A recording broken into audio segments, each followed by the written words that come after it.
The following may contain offensive language, adult humor, and or content that some viewers may find offensive. The views and opinions expressed by any one speaker does not explicitly or necessarily reflect or represent those of Mark Radulich or W2M Network. Please listen with caution, or don't listen at all. TV party tonight! What? TV party tonight! Oh, we got nothing better to do than watch TV and have a couple of brews. Don't want to talk about anything else. We don't want to know. We're dedicated To our favorite shows. Oh, my circuits! Everybody loves Hypno Toad. Scary dog! Pearson at Blurnsville. Futurama! Hello, good evening. Welcome to TV Party Tonight. I am your host, Alexis Hejna, and tonight it's time to dive into a world of destruction, mayhem, and some seriously souped up cars because we are talking Twisted Metal. This is the newest video game adaptation coming to us from PlayStation Productions, Universal Television, and Sony Pictures Television. I am joined by Mr. Jason Teasley, who is coming to us from Beyond the Void. Translation, he doesn't have a camera. He's going audio only. Jason, how you doing, man? Doing good. I'm coming to you actually from the land of Jesse Starcher, Marietta, Ohio, where I am working this week. So, yeah. Is that an upgrade from the Void or a downgrade? It's actually an upgrade. It's so bad here that I've stayed up here so much in the last month. The wing place across the parking lot actually knows me on a first name basis as well as the front desk. Okay, that's a good one. Also joining us, you may have heard his voice on a previous episode of Tripped Up Trivia, but this is his first time joining us on camera, Mr. Ninja of Sorts, aka Josh Theno. Hello, Josh. How are you doing today? Doing well. Thank you so much for joining us and welcoming into the cult that is the Radulich and Broadcasting Network. Fair warning, you will not get out of this alive. That's okay. I've died before. It's fine. No, I'm coming here as the video game expert because I played Twisted Metal from the very beginning to Twisted Metal Black. I've followed it for quite some time, and I am the local video game expert coming at it from a speedrunning point of view. I was in 2018's Summer Games Done Quick playing Maximum Carnage, and I just got done watching the series myself. So, well then, Mr. Video Game Expert, why don't, before we start talking plot synopsis, casting, and all that kind of stuff, how would you like to give us a very brief run-through of the games? We don't need like a history by history of each of them. Just give us a basic plot synopsis and an evolution of what we've seen with Twisted Metal on PlayStation. Twisted Metal started at PlayStation 1, Twisted Metal 1 and 2, out of Los Angeles, and then the world, and then more. And it's a Faustian bargain with a car destruction car derby where machine guns, missiles are there to kill other drivers, and the winner gets a wish from the omniscient character named Calypso. And that wish is always Faustian in nature, meaning it's always bad. Yeah, it's kind of a monkey's paw situation. It is very much a monkey's paw wish. Somebody you're going to get your wish granted, but good luck unless you've worded that thing extremely carefully. Yeah, one person has to fly, and so they jump off the building, and Calypso said, "Oh, I wonder why they did that. I have my first class tickets right here." That's one hell of an ending. All right, and Jason, you said you played the first game. Yeah, I played the first game because it was very early on in my video game forte. Back when Nintendo and everything was on the rise. PlayStation came out with Twisted Metal. It was really kind of ahead of its time, and based on the violence and everything. So it was really geared toward my age group. So I definitely dove into it head first, and just enjoyed it. It was just like maximum chaos and destruction based on an adolescent mind. All right, very good. Do you remember what was your favorite car to drive when you played that game? Oh, I love Sweet Tooth. Sweet Tooth was the crown jewel of my childhood and playing this game. And we will be talking about Sweet Tooth a little later on when we get to the characters.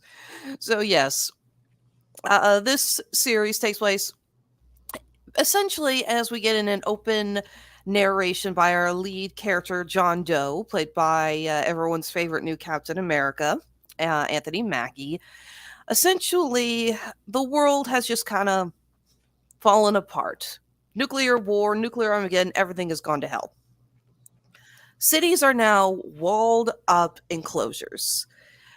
And they took all the criminals and threw them out.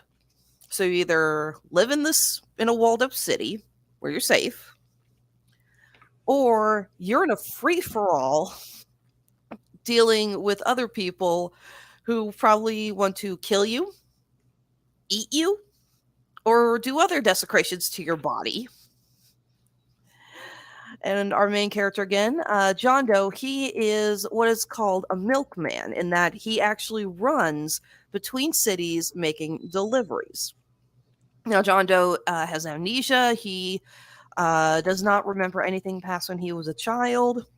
He's got his car, which he named Evelyn, which is adorable. He named it after, because that was a license plate he found. He had no other reason to call it that. And he is offered a once-in-a-lifetime deal by Raven, who's played by Neve Campbell.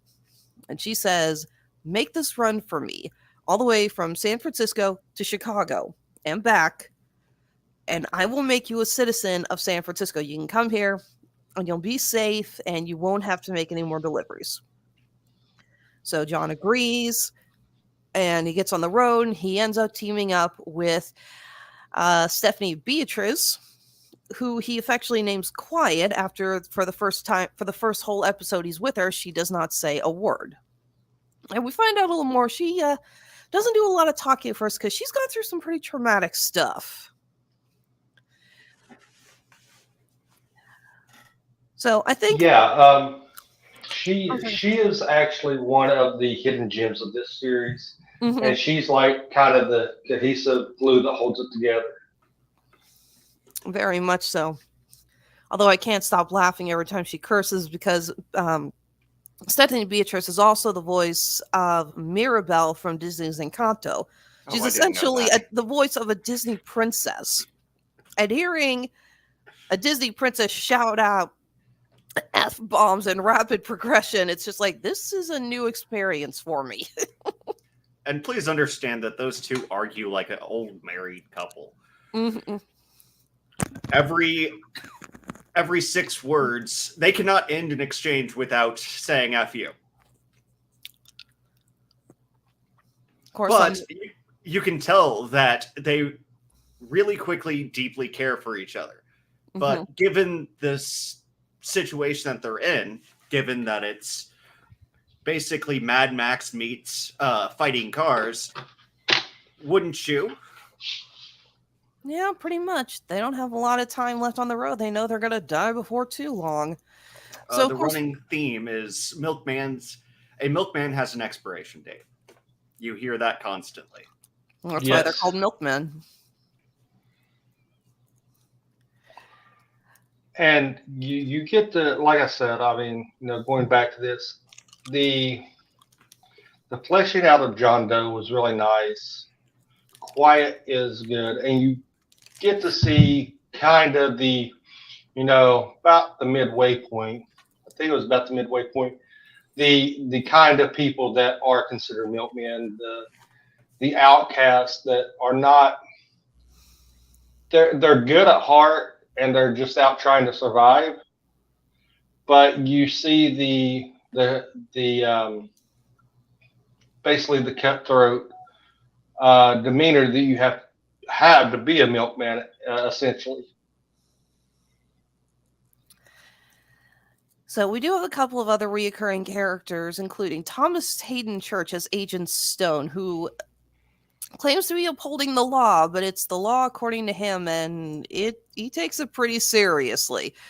This isn't obviously the first time we've seen Hayden Church play a villain. We saw him as Sandman in Spider-Man 3, which I still think was actually a very good role of his, despite what anyone says about that movie. But this was a very big departure for him. He is so over the top, so unapologetically evil with his role in this. And it's clear, I think it's important to point out that all the actors in this look like they're having the time of their lives while they're filming. It just looked like they went in and were just like, they knew they were going to have a blast with this. So he plays the character Outlaw. It says within one of the episodes, they're all basically, the episodes are titled by what looks like license plates. And he is functionally the character Outlaw. The cop, the only cop within the Twisted Metal series, but there was always an outlaw.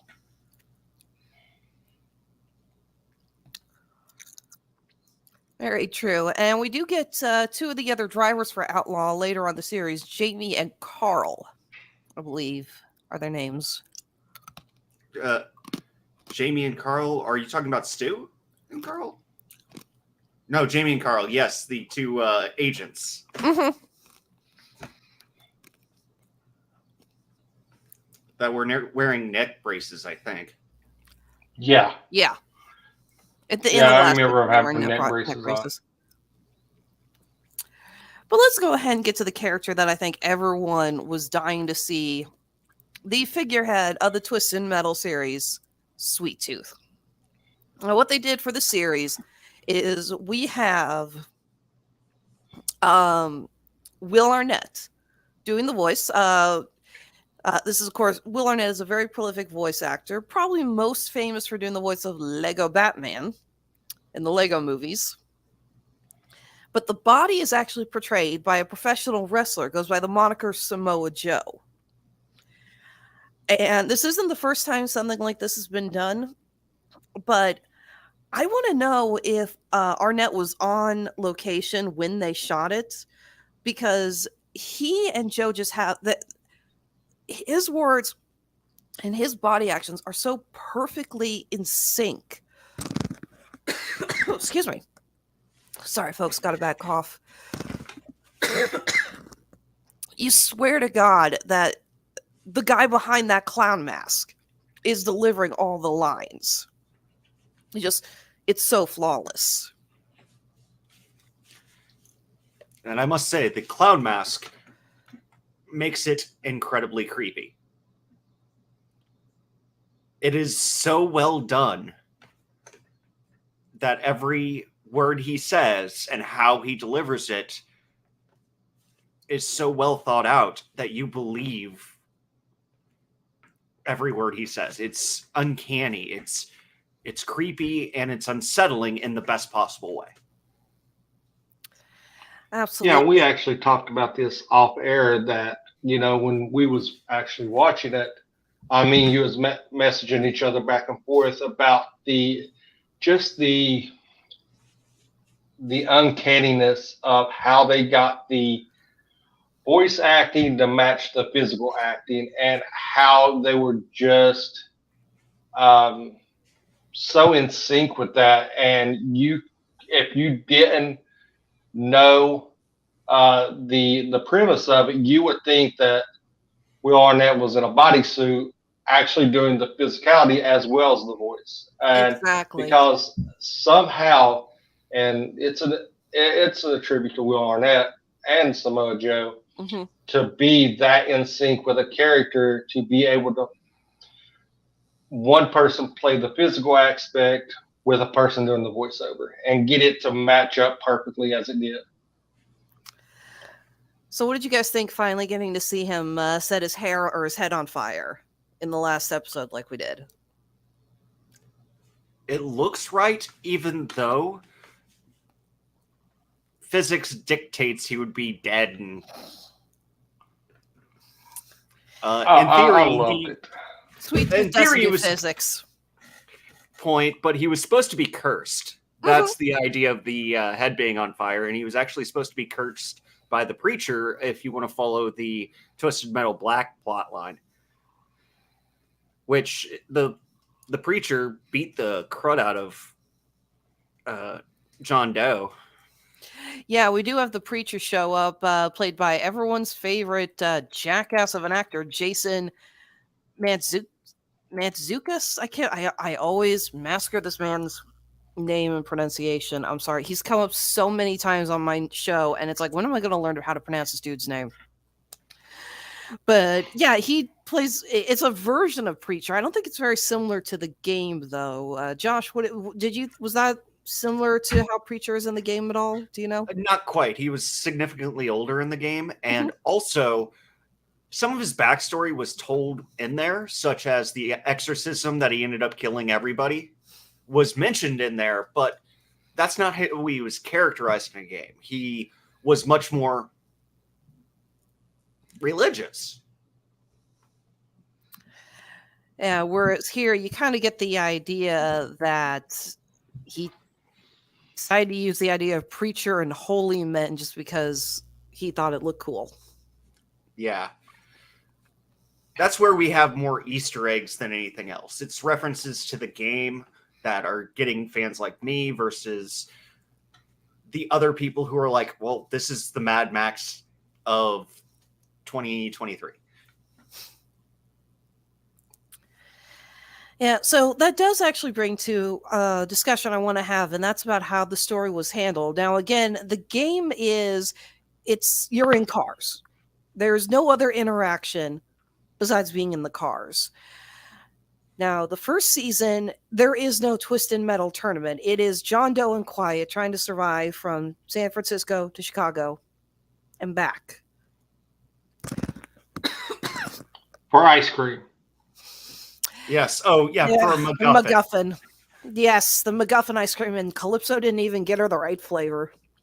So this is it didn't matter what was in the box. The entire point was not the MacGuffin. Which is the perfect definition of a MacGuffin. What's in the box? What's in the... Okay, I had a 7 moment. Yes. Pretty much. And, yeah. Not to mention, you realize it was, I need it back in 10 days, probably because that was when the liquid nitrogen that kept the ice cream cold was going to finally evaporate. Yeah, it's like if you got it back after 10 days, the ice cream probably just melts. On a side note, one thing I can say about the general plot is it didn't feel like it had that true sense of urgency I wish it had. Yeah, it kind of played with the timeline. It was like the timeline's there, but kind of an afterthought. There was no urgency. And going back to this, another conversation that was had offline.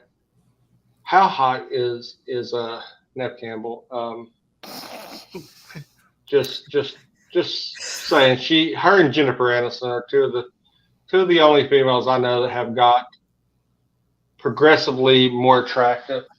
And the fact that you're getting her playing a villain is so nice and refreshing because she's breaking out of the mold of what everybody's used to her seeing her as.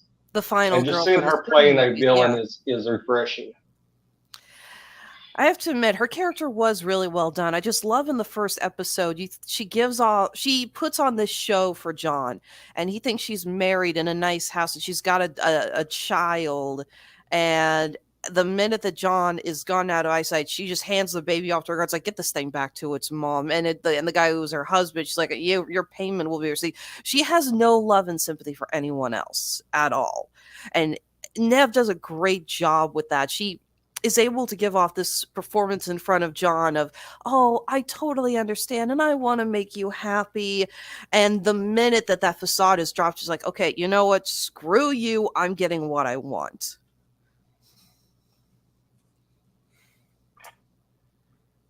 She did that perfectly. Mm-hmm. She is a woman with power who knows how to manipulate.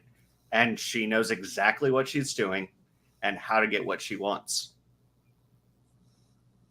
And during the first episode, we get one of the best one-liners throughout the entire show because he thinks Jello means something completely different than what it is until Quiet finally breaks it down and explains what Jello is. Because every time that John Doe does something, he was always yelling Jello at people. It was his way of saying bye. It's like, Jello, man. And yeah, he thought that was a way of saying goodbye. And yeah, Quiet points out in the last episode, it's like, why do you say that?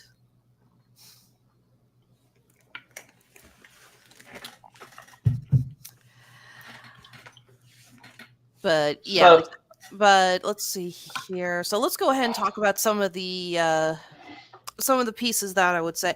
So again, talking about one of the things that a lot of people were kind of put off with by the original trailers for the series was that it is very different in its style from the game. Again, the characters are out of their cars most of the time. Whereas again, in the game, they were just fighting the whole time in their cars. But it sets up for the second season. The second season is when we're actually going to have the tournament. What did you guys think originally when you saw the trailers for this? Were you worried that they weren't going to pay close enough attention to the story arc? Or did you worry they were going to this was just going to be too far removed from the game?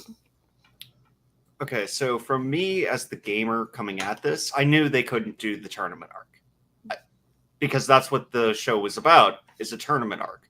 Mm-hmm. Where originally the first game was they destroyed Los Angeles. And obviously we have multiple towns. They needed some way to have this apocalypse. Now, with that in mind, the idea of getting the cars into the universe is beautiful. And I love the fact that they gave, at very least one car, its own character, its own love.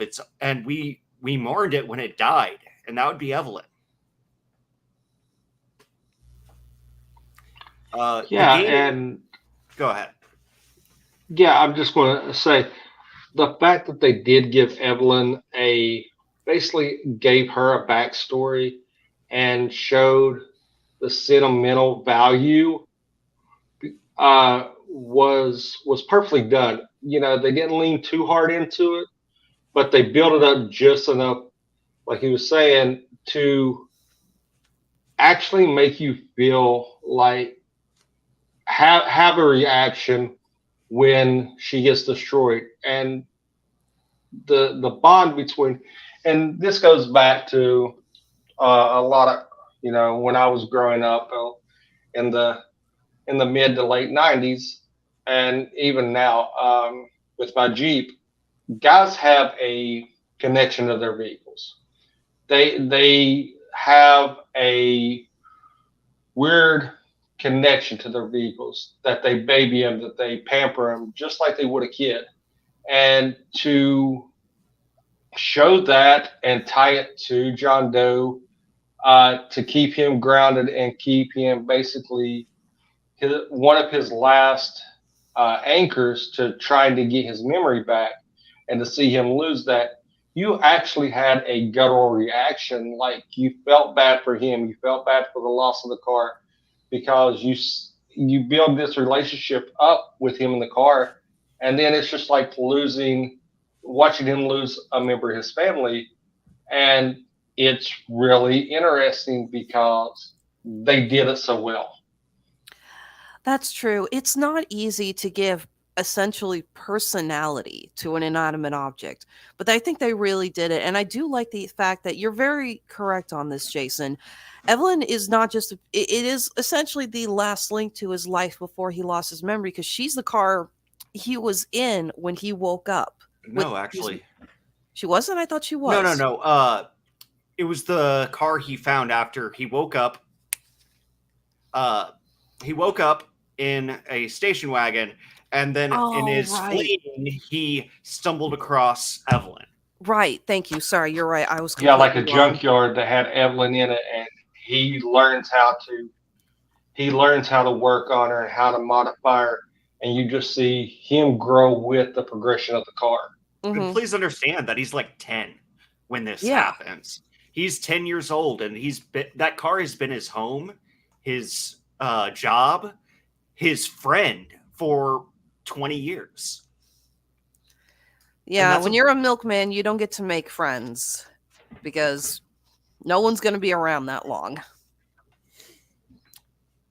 Now, speaking of milkmen, there's an entire group of these people, and we get to see them at a place called Go Nuts, or I think that was the episode. Hang on a second.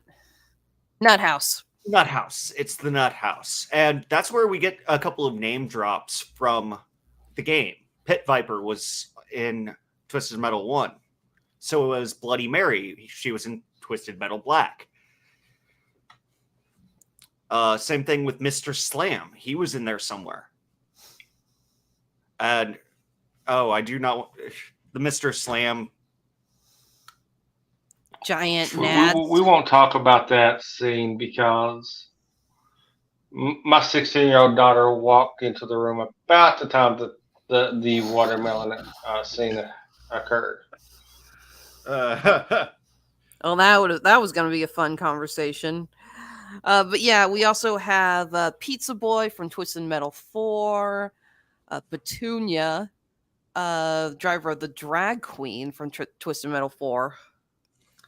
Then we meet the rig folks, the big rig folks that have a mobile town. And there is Twister, the race car driver, Watts, as well as Flower Power, which drove a Volkswagen Beetle, and you saw that in her front yard when she poisoned everybody.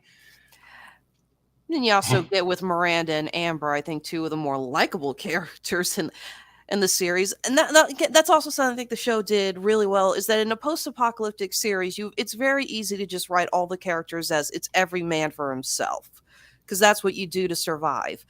And it can get very easy to write characters and you forget that some of them can still be good people. It becomes very easy to just sort of write yourself into everyone's an asshole. But yeah, Watts and Amber are genuinely good people, and I love how they agree to help out. I love that when John and Quiet agree to Watts's deal, they get the flower for Granny, as it were.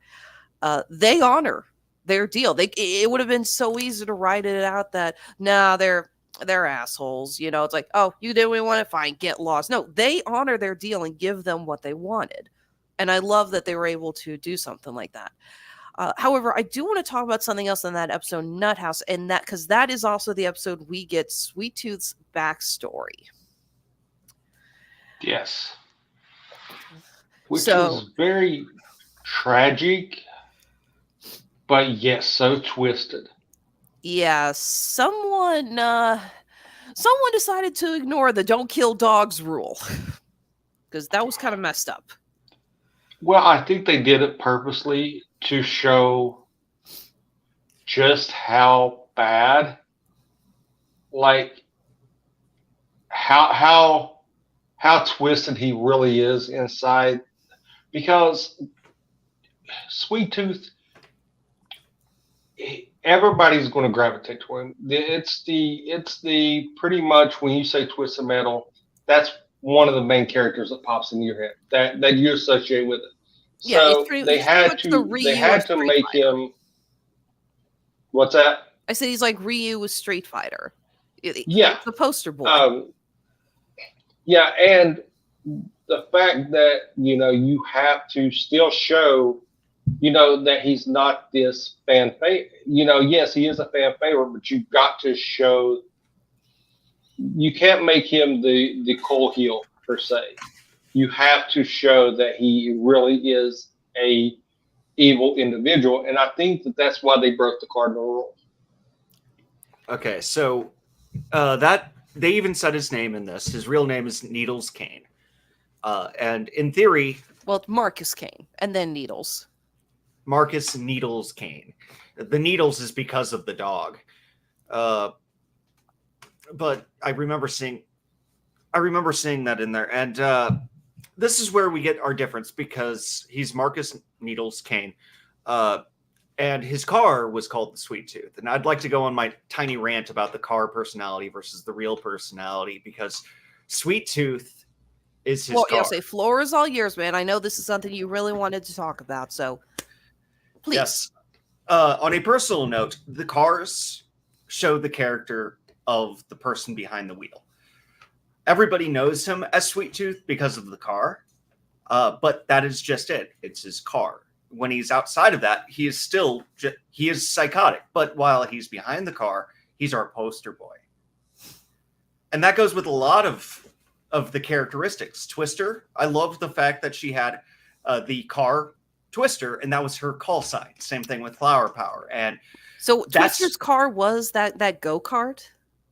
No, Twister's that was actually a Formula One. That Formula One car. Oh, that's a okay. Have I mentioned I know nothing about cars? I apologize. I didn't play the game. I know nothing about cars. Why am I leading this discussion? Because you know film. Let's go with that. But the idea attached to the cars having characteristics of their owners, but the owners aren't necessarily all beholding to their cars. Because Needles Kane is very much the serial killer. That's how he's always been designed. He is a serial killer. He's a narcissist, and he has a weird sense of humor. And I believe the show showed that, and it was portrayed very, very well. But especially during that last scene, that last episode where the scenes of the missiles coming out of Sweet Tooth's eyes, the bobblehead at the top of the ice cream truck. Hopefully, if they do decide to have it finally changed to a Transformer, we get that in the next season.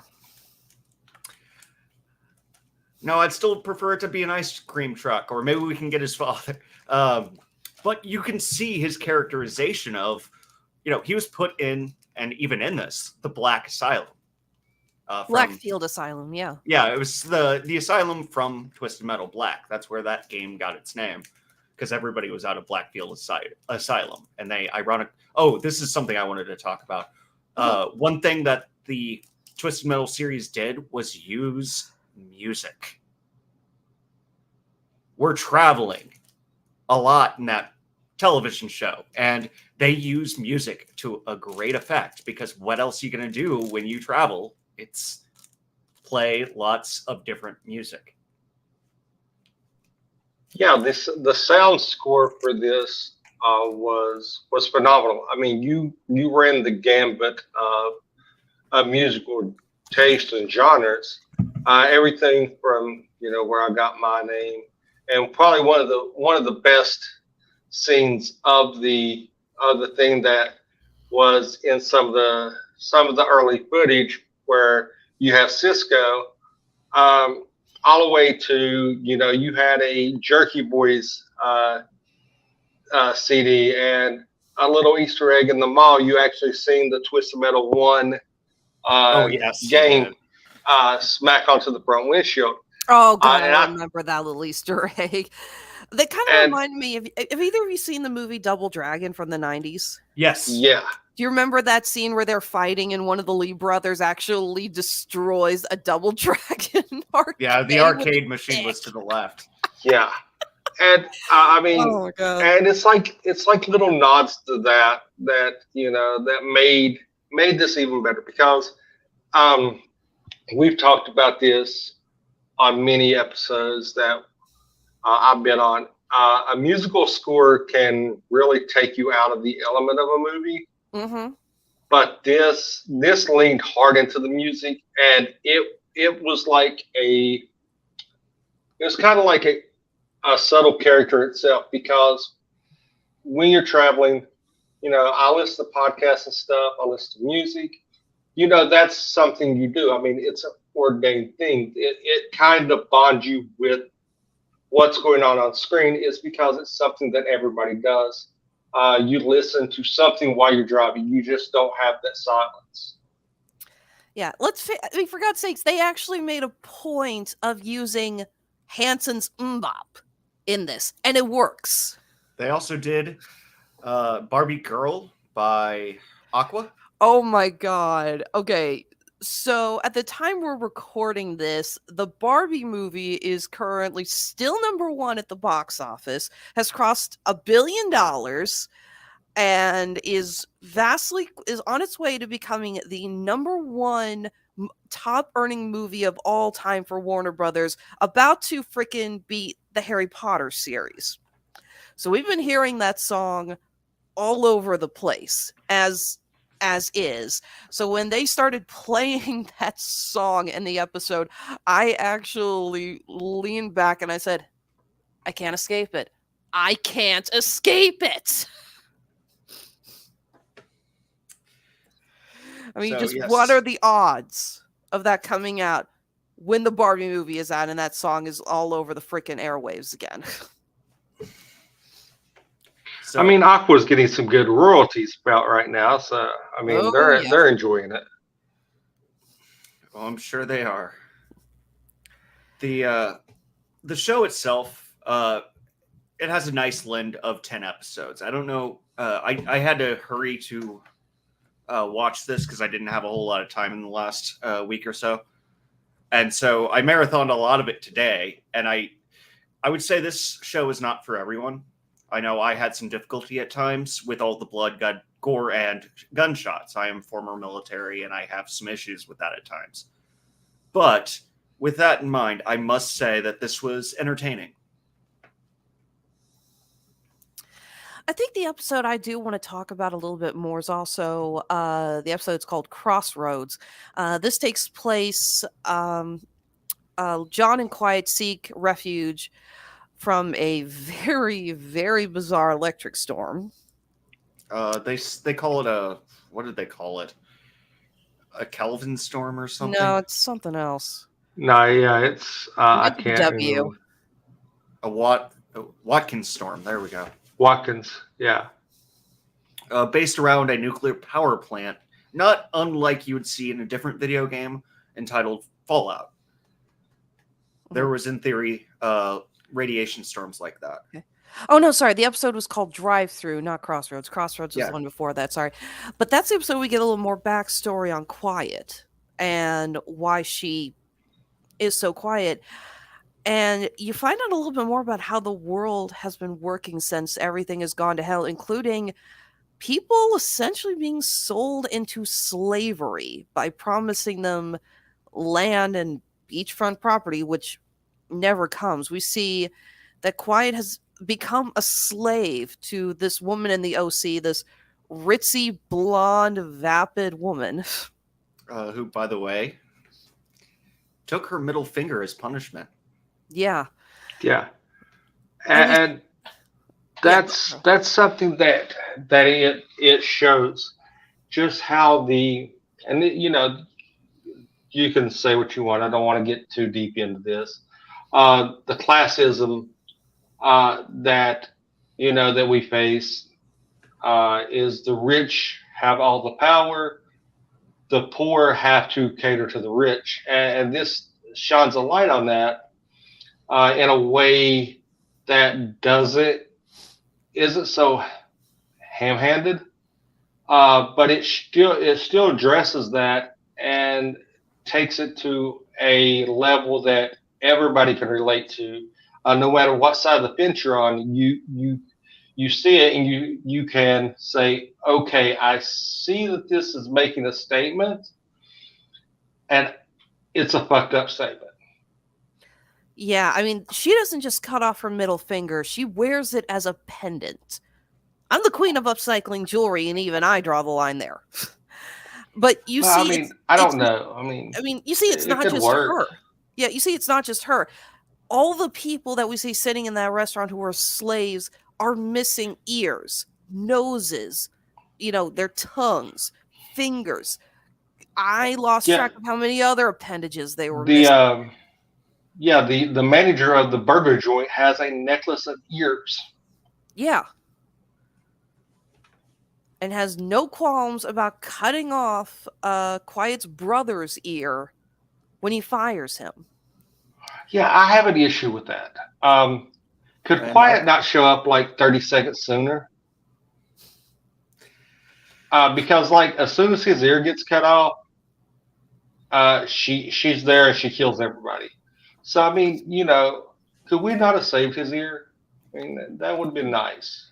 That's a directorial and a writer decision. It's outside of my purview. And I did find all of this deeply unsettling. Like, there was a time I had to take a break from marathoning this, and that's when it was.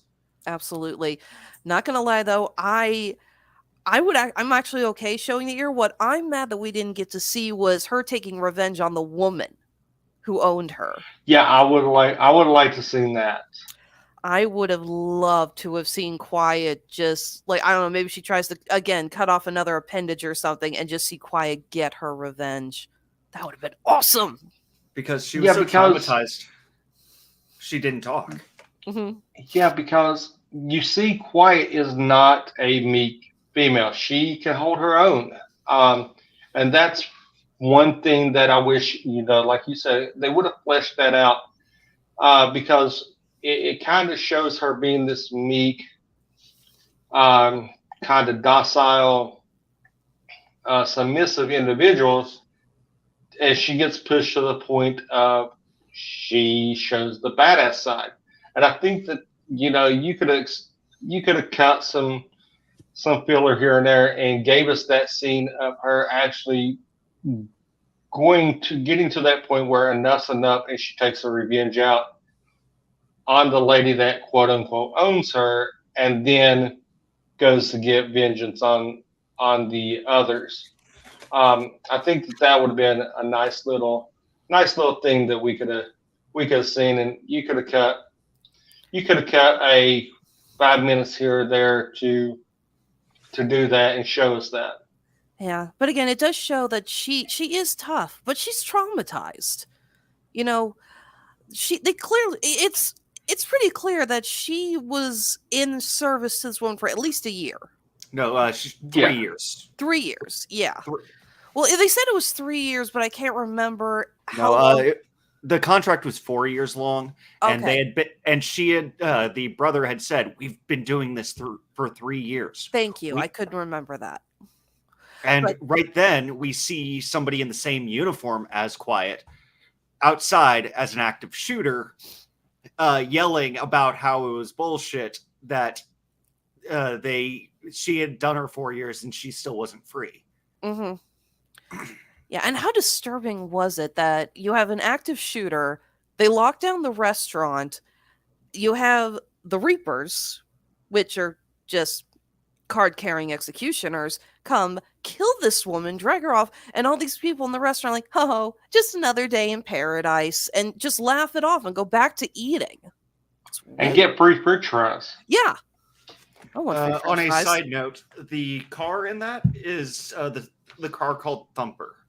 Mm-hmm. It was supposed to be, it had a name in the games. There was a Thumper in the first two, and it was exactly that color, that same car, that same body shape. And it was one of the cars I played on a regular basis. It was probably the easiest one for me to beat the game on originally. And that's another little Easter egg I wanted to toss in there, was the Executioner's car. And not to mention what was mentioned at the very end of the series, the people, the best drivers of the world. They show a guy in a bicycle helmet or a motorcycle helmet with a Grim Reaper face on it. That would be Mr. Grimm. He appears on the board at the end. There was a African-American dude with tires all around him. That's going to be Axel. If there is a second character that is known from Twisted Metal, he is it. Yeah, it's clear they didn't show their faces because they haven't cast them yet. This actually brings me to something else I want to discuss as we got to the end of our discussion. Firstly, again, there are a few actors, or a few roles, I should say, that they didn't cast. And it's clear they want to cast them for the second season. Now, this show has not been greenlit for a second season yet.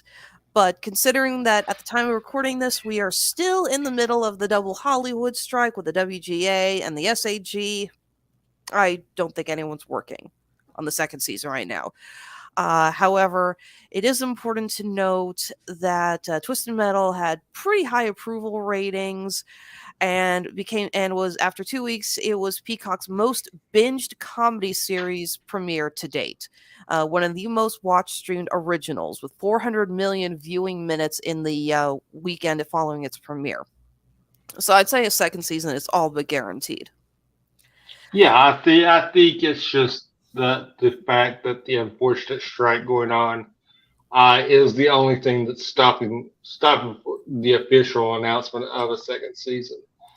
And one character that I really liked, and I just kind of knew through some friends and stuff, and picking up information here and there, and that was and it was kind of surprising that they did this at the end, toward the end of the last episode, and that's when you get to see Dollface, which was really shocking that they brought her in there, but it gave you a really nice cliffhanger and a way to dive into John Doe's backstory a little bit more and to see what actually happened to her on the flip side. Because, she says she's John Doe's sister. And again, haven't cast anyone in that. So, but the big one that we haven't had a casting on yet, even though we technically see him, is Calypso. Because we only see the back of his head. We technically hear him. Or, in theory, we hear him. It could be one of his minions who had a cool voice that day. Yeah, Josh, you and I joked about this. It's like, it would be so like him to be like, okay, so they're here. You got the cool menacing voice. Go act like a haunted house, or go talk like you're in a haunted house to them or something like because that. He never agreed that he was Calypso during that sequence. When he was picking up the ice cream, we found out, which was Rocky Road, not pistachio. Okay, first off, fun question. If you were getting ice cream from all the way in Chicago and you only had 10 days to deliver it, what flavor would you insist on? Ben and Jerry's half-baked. Classic. Okay, so me and ice cream don't get along, but something with peanut butter in it. I lost my sense of taste a while back. All right. I go for the classic. I'm more into Neapolitan. I like the 3 flavors. I could do that. That's my favorite kind of ice cream to use on milkshakes. Absolutely. But yeah, so fun little game. Who would you cast as Calypso if you could get anyone in Hollywood to play the role? Who would you get? Ooh, that's a good question. Okay, so I think you could do male or female. You could do anyone. It doesn't matter. The character of Calypso just needs to have the ambiance. It doesn't matter about who you cast as it, as long as they have this kind of awe factor to them. So, I don't know, maybe you could do Sam Jackson for all that matters. That'd be I mean, you wouldn't want it Sam Jackson because you don't want him overshadowing the rest of the cast. So I think I would go down a little bit more. And I think, and I'm going to get a lot of hate for saying this, I think someone like Michael B. Jordan would be interesting just because he has that presence, or if his his legal troubles don't follow him, Majors would be good in that role. That could be interesting. I like that idea. I'm trying to think of who I'd pick who has a really good sinister, I'm trying to think of a good female voice. Okay. I got it, Tobey Maguire. Really? Think about this. Think about Tobey Maguire playing a villain that is is totally outside of his what you're used to seeing him, and just playing this really maniacal, psychological, just from a psychological thing. Calypso playing it as a psychological villain that is totally out of his wheelhouse, that you totally don't get, just like Nev Campbell, and just being that on, kind of like Elijah Woods was in Sin City. Just, you don't expect him to be that maniacal character. Doing Tobey Maguire as a villain. See, if we did voiceover and never actually saw the character of Calypso, kind of like he was always in the shadows, what would you say to someone like Mark Hamill doing the voice? Ooh. Oh, that would be a good one. A Mark Hamill voice would be great. I was I just looked it up who I was thinking of for the female cast. Her name is Tricia Helfer. Okay. She was a famous villain out of Burn Notice. Oh, okay. I know who you're talking about now. Yeah, I imagine her. As a Calypso. How about this? Going back on a good, outside of typecasting, someone like, that could rival Nev Campbell, like a Tiffany Amber Thiessen. Could be interesting. Maybe someone like, how about Willem Dafoe? Ooh, I can see a Willem Dafoe. I could very easily see Willem Dafoe's Calypso. I'm trying to think of someone where Dane Cook.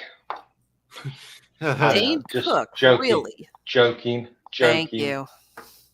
Do not take that serious. I do not want the hate mail that comes along with offering Dane Cook. We have so few viewers, man. Don't scare them off. I know. All two of them. Yeah. I'm not really good at a casting decision here. I'm much more of a technical. You want some lighting decisions? I can tell you about lighting decisions. Well, that brings me to the next point, which is what do we want to see in the second season? Assuming that once the strikes are taken care of and everything, Peacock says, "Yep, second season coming up." What do we want? I mean, we're going to obviously get more closer to the game because they end with the cliffhanger of Calypso starting the tournament and Raven essentially pointing a gun at John Doe's head and said, "You're racing for me." We also have several people that were posted on a board of racers that we know. One of which is Twister, one of which is Mr. Grimm, one of which is Axel, and one of which is Bloody Mary, she's dead. Yeah, Bloody Mary was one of the other milkmen. Mm-hmm. Pit Viper would have been one of them as well. She's the one that told on John to Stone. Yeah, I can't help but think somebody really liked Pit Viper from the first game because, again, she only appeared in one game, and this was literally her only other appearance. Yeah. Just throwing another casting out there real quick. Demi Moore. That could be interesting. Although I think she's a little too similar to Nev Campbell. Right. I mean, you want that could work. You could play that off them kind of jousting for supremacy. Two sides of the same coin. Okay. Well, I like the idea of Calypso is the omniscient. Thank you. Omniscient wish granter. That's kind of the point of the game, and that's what they're trying to allude to at the end of the series. And I really hope it turns out to be a Faustian deal for whomever shows up, because that seems right. You have to have, if you are going to have someone step out of the shadows, it has to be a huge get. It has to be somebody that's you're going to, as soon as you see him, because the casting for this thus far has been phenomenal. To kind of mirror a lot of the game, you can go into it a little bit more than I can. But I mean, just now picturing that aesthetic of the characters being fleshed out, I think they did a great job on casting. But with Calypso, it's going to have to be one of those aha moments. Okay.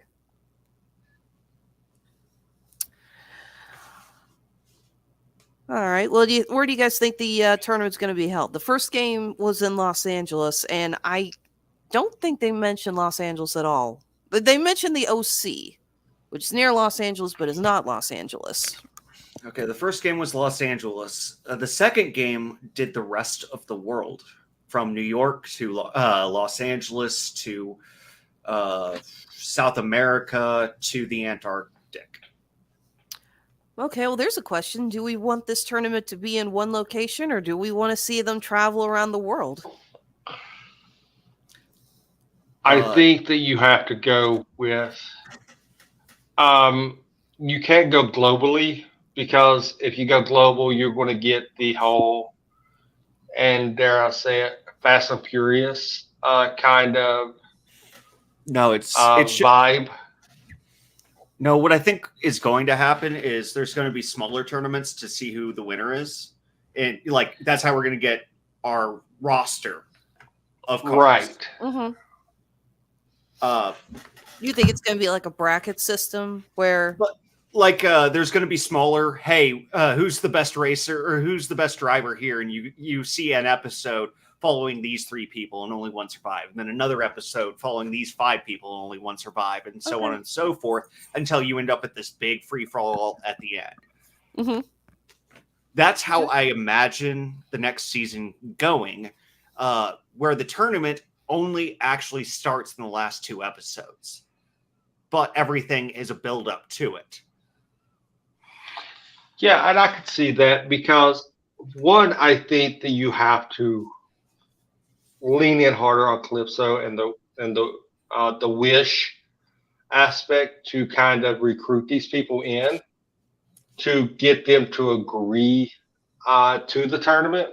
And I think that would be a really good way to start the second season, is having the omniscience of him granting a wish to the best driver to enter the tournament, and them kind of goading and, have seen these feeder tournaments in, and then getting your full bracket there. The only thing that I feel downside is they painted themselves into a corner in some aspect with some of the characters, because these characters are so likable and so relatable.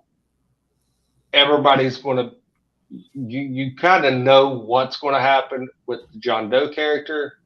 That's your protagonist, that he's got to, win the tournament, pretty much. Mm-hmm. But I think it would be nice to swerve that and give one of the other drivers the win, and see the twist in the wish, and nobody knowing that, and you see one of these kind of lower level or mid-level people win, and you see the twisted wish, and then there's where you start season 3, is the fallout from the tournament. Okay, definitely.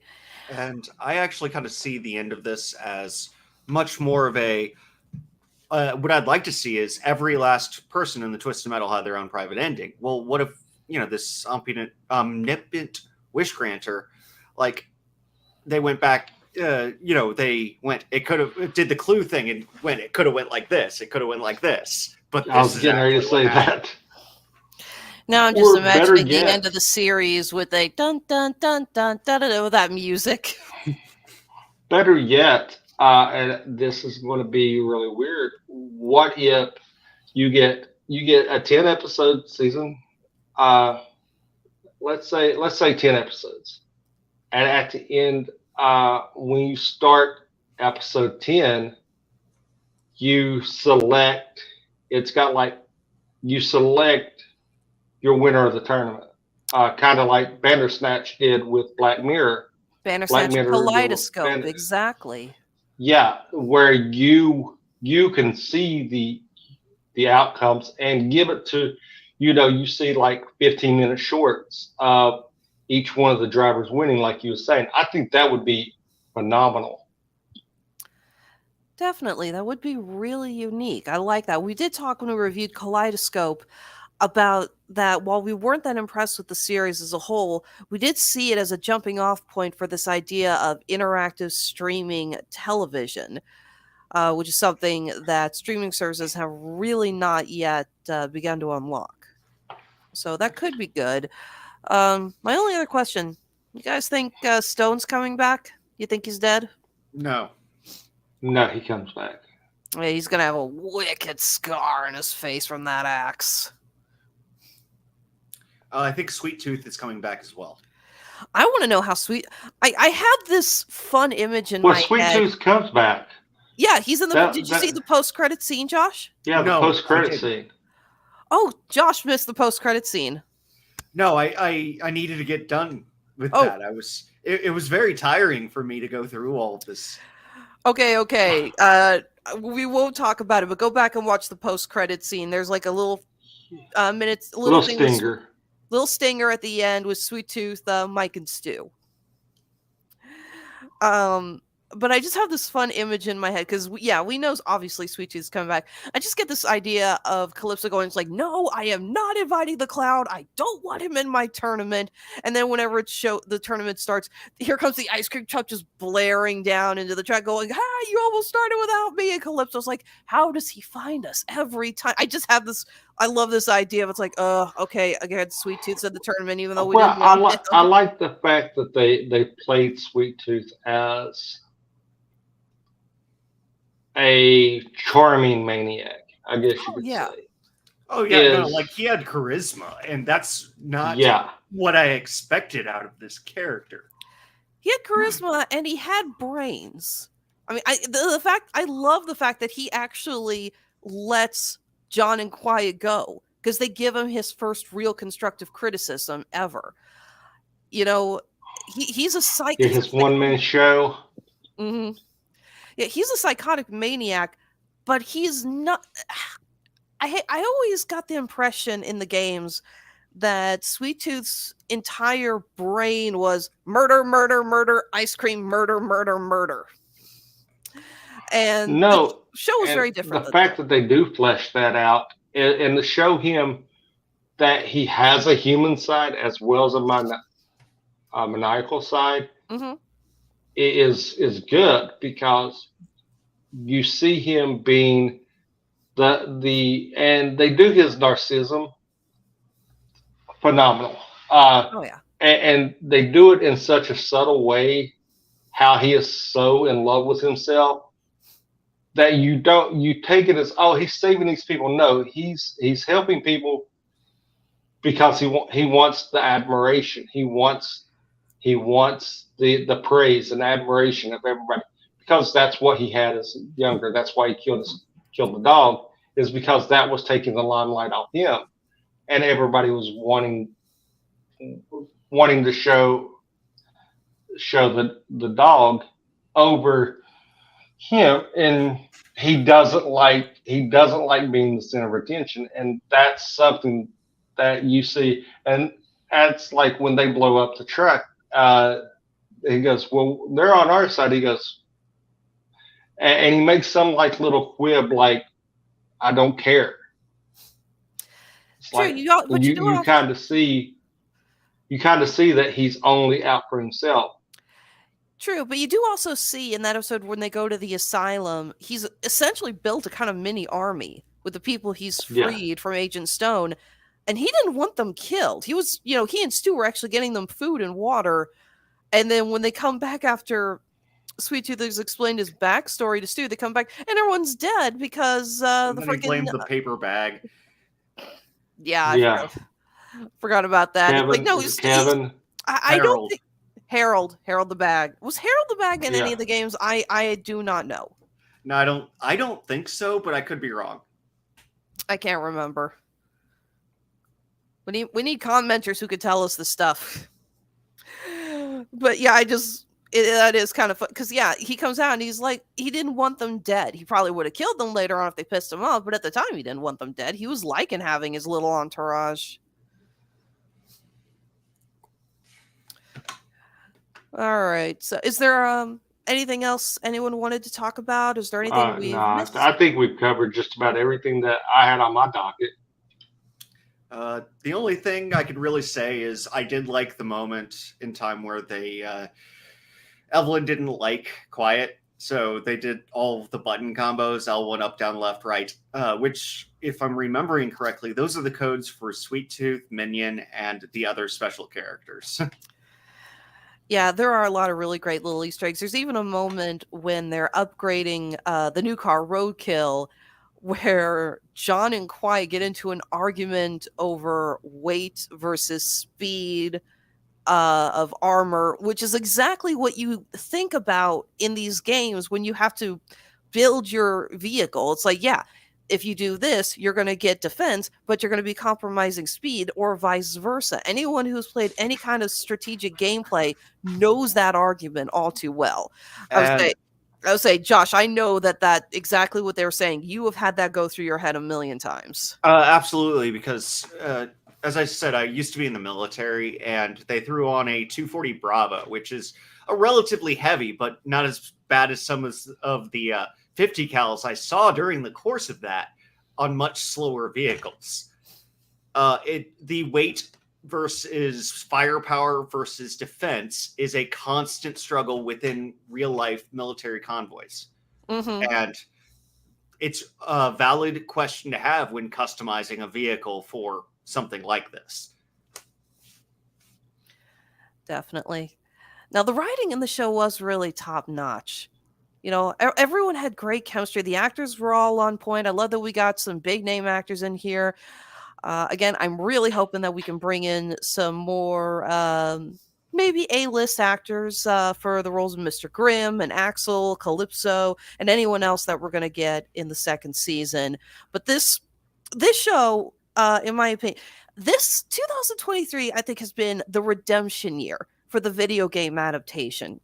We got the Super Mario Brothers movie, we got the Last of Us TV series on HBO, and now we got Twisted Metal. This is finally showing people that you can adapt a video game into another medium, and it's gonna work.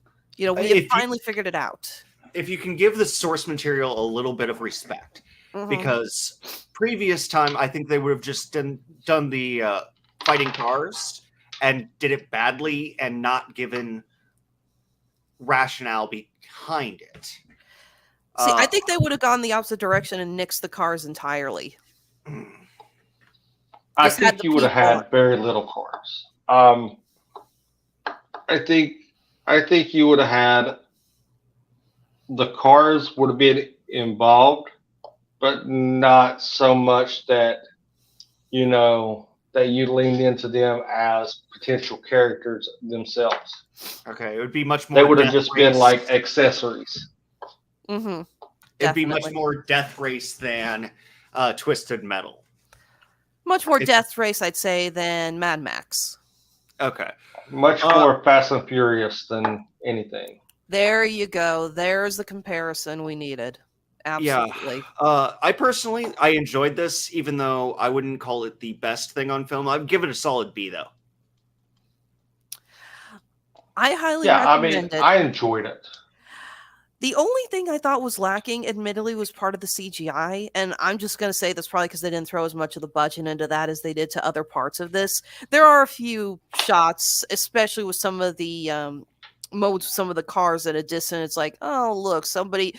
I'm just gonna say it's like, oh look, was that a scene from the PS1 game? No, someone thought that was good CGI, but Well, I think I think that might have been deliberate or a nod to the gamer aspect of it, possibly. because at the core of this, your fan base is your gamer that has that nostalgic value, that has played through all of the series, all the incarnations. You want to give them nods. You want to put stuff in there as Easter eggs. You want to give them nods that nobody else, that your casual fan such as myself, is not going to pick up on. But, you know, a true gamer that has played through everything, that has the familiarity, will notice and be like a little wink and nod to that. Like, you know, like the basically, you know, the first game slamming onto the windshield. You know, if you didn't know that game, and you just, because it's a blinking you miss it moment, you don't get the reference. You just think it's a game that's something just on the windshield. But somebody that has the familiarity, the nostalgia value, you see that for a brief second, and it brings a smile to your face. You see it just like Sweet Tooth's hair going up there. I marked out for that. I popped for that. I legitimately I pumped audibly my cheered. fists up. I got excited. It's something that the casual viewer is just going to say, okay, this took it to another level. But people with the emotional connections going like, this is Sweet Tooth. Mm-hmm. That is the iconic look. And I honestly hope that this revitalization of Twisted Metal will bring back a game. Because these were the best games were the ones with the best controls.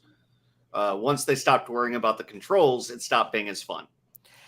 Yeah, the last Twisted Metal game came out in 2012 for the PlayStation 3. So we are due for a new game, definitely. And with the success of the series, I hope that they look into that. You know, it's like I hope the success of the series spawns a new game, and I hope the success of the game spawns a second season. Let's get these guys to work in tandem. We need more Twisted Metal on multiple mediums. I think you're going to have it. I think what held it up, one of the big things held it up, is you've had so many new consoles that trying to get, you know, you want to not alienate your core, but you want to get the new gamer involved without alienating your core. So you want to get that sweet spot of, this is going to be the console for a few years. Let's make sure we get on it. Definitely. All right. So yes, again, Twisted Metal is available for streaming on Peacock. It's 10 episodes, half an hour per episode. The three of us highly recommend it. Whether or not you're a fan of the games, it's fun, it's brutal, it's action-packed, it's gory, it's over the top. It's fun. You know, it is over the top fun, and I think all three of us loved it. I definitely enjoyed it. It's over the top. Be warned, there is blood, violence, and it's for a mature rating for a reason. Exactly. So if you're in the mood for a fun gore fest, you'll do way worse than Twisted Metal. All right. So yeah, go check it out if you got Peacock. So I think that wraps it up for us. Let's go ahead and get into our plugs. Mr. Theno, as you are the newest introduction to our cult here, why don't you tell us a little bit about where our viewers can find you? So I am a streamer. I will be starting to stream at the end of the year as soon as I finish my cybersecurity degree. I am also in the middle of putting together my book on mental health. Hopefully that will be published within the next year. It will be called The Expression of Mental Health, How to Slay a Dragon. I love that title. So I'm going to try to self-publish within the next year, and you can see me streaming at twitch.com/ninja of sorts. All right, Mr. Teasley, I know that you're kind of up and down the countryside a little bit right now because of your new job, but what do we got coming up with you? Actually, in I think it's 2 weeks, I'm back here. I don't know who's all on the show, but I know that I'm back here for Gran Turismo, another video game adaptation. I'm back here on the 28th for that, and I think I'm also doing They Listen that night as well. Okay. So I think I pull in a two for that day. I have to double check with Mark, but definitely going to be here for Gran Turismo, which I have high expectations to be disappointed. I'm seeing a lot of things that people are not liking about it, and it's kind of deterring me from getting my hopes as high as they were. Did you play a lot of the Gran Turismo game? Oh, I played the first Gran Turismo so much. I wore out 2 controllers playing the first Gran Turismo. Oh, Jesus, that's impressive. Yeah, I logged a lot of time. That was basically one of my first intros into modification racing, where you can modify your car and make sure that you got to go through the specs, balance everything out to get the right performance. And I love that game. That's why I threw myself on the sword when it was announced to cover the movie that's coming up. Well, maybe we should get Josh, or there, down pointing in the right direction. We should get Josh to come back on for that since he knows the game as well, too. I know Gran Turismo 1 and 2. I played the crud out of 2. It's a big part of my senior year, actually. It was come home, play Gran Turismo. My brother and I are watching that this weekend, actually. All right. Well, I'm sorry, Jason. Was there any other shows? No, that's it. Because right now with me and Tyler, with my new job, his new job, Cheap Seats and Mosaic Media is kind of in flux right now. You can definitely go still check out the TikToks and the Instagram page. We're getting ready to run our Guillotine League. So if you have any interest in doing a fantasy football Guillotine League, we're running the all proceeds. It's a $5 buy-in minimum. Winner chooses charity for all the other contributors and participants to pay into the winner's charity at the end of the season. Well, that's terrific. It's great, man. Glad to hear it. So as far as we try to give back.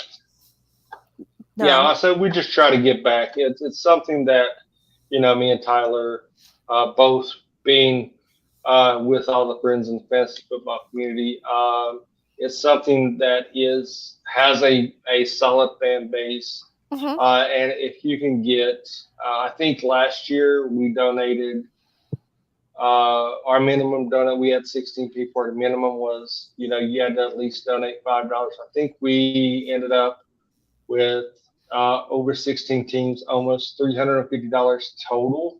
Wow, nice. And we donated to SIDS and one of the and the winner's local humane society. So that's really SIDS wonderful. SIDS was very dear to one of the members' hearts, and he lost out early. And we all came together as a group and made a second donation to his charity as well. I really like that.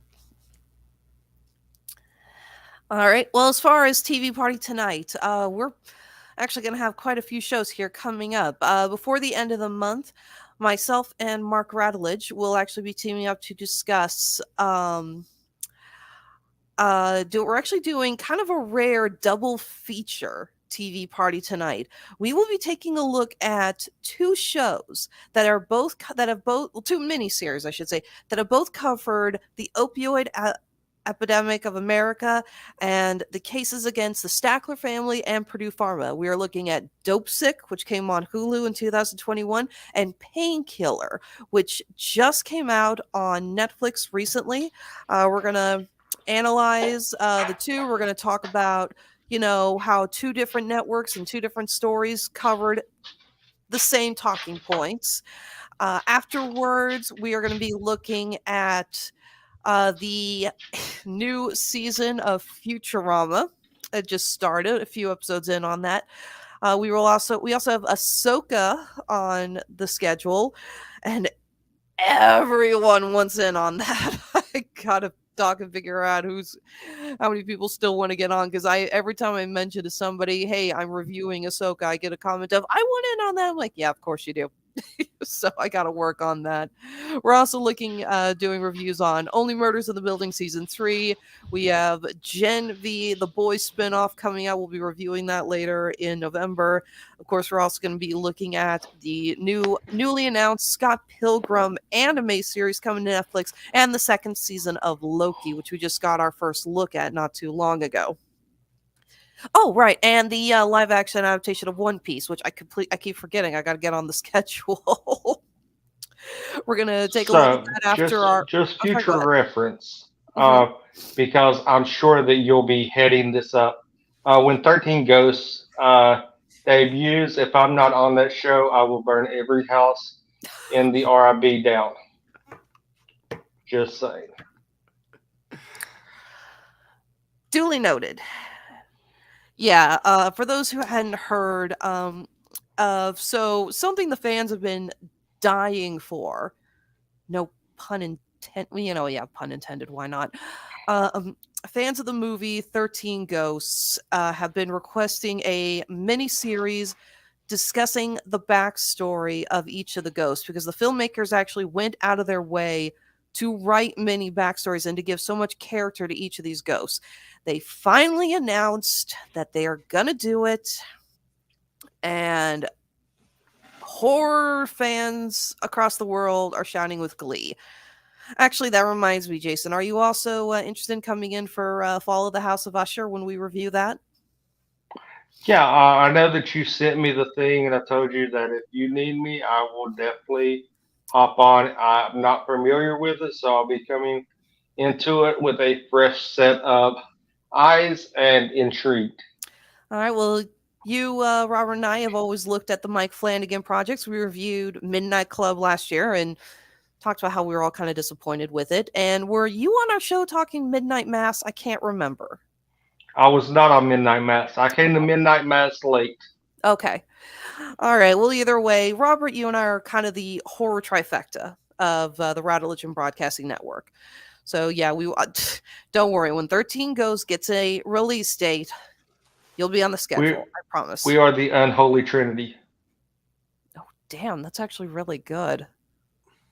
I'm going to go tell Mark that's what he's calling us from now on. There we go. And I have dubbed thee. And speaking of Mark, I should probably talk about plugs that actually do pay my bills, because Lord knows that man doesn't. And that's Honeysuckle Rose Creations, where fashion meets fandom at the intersection of geek and chic, makers of handmade jewelry. We are going to be making an appearance, not this weekend, but next weekend at the Colorado Springs Comic-Con. It's one of my favorite shows to do. Love working out there. Not to mention, Jason, you're going to be excited to hear this. Bruce Campbell is a guest of honor. Oh, wow. I'm jealous. I don't know if I'm actually going to get to see him or not, but I am still doing Snoopy dances. I am so excited. I have been in love with this man for many years. After that, we have the Cincinnati Comic Expo. We do that one every year. It's also a really great show. We just got announced that Paul Bettany, a.k.a. Vision, and Stephen Amell, a.k.a. Green Arrow, will be there. So I didn't know. When is the Cincinnati? Hang on. Let me double check my calendar, because I can never keep my dates straight. The weekend of September 22nd, 23rd, and 24th. You might have a special guest. Cincinnati is only about 2 hours from my house. Might try to talk the kid in to making a road trip. All right, excellent. I look forward to seeing you there. In the meantime, you can always find us on Facebook, Instagram, Twitter. I refuse to call it X. And we are officially now on TikTok. And as always, our stores are fully stocked on Etsy and Handmade at Amazon. That's Honeysuckle Rose Creations, the intersection of geek and chic. So for myself, for Mr. Josh Theno, for Mr. Jason Teasley, thank you for joining in. Be well, behave, be safe. I am not Calypso, and I thank you for playing Twisted Metal.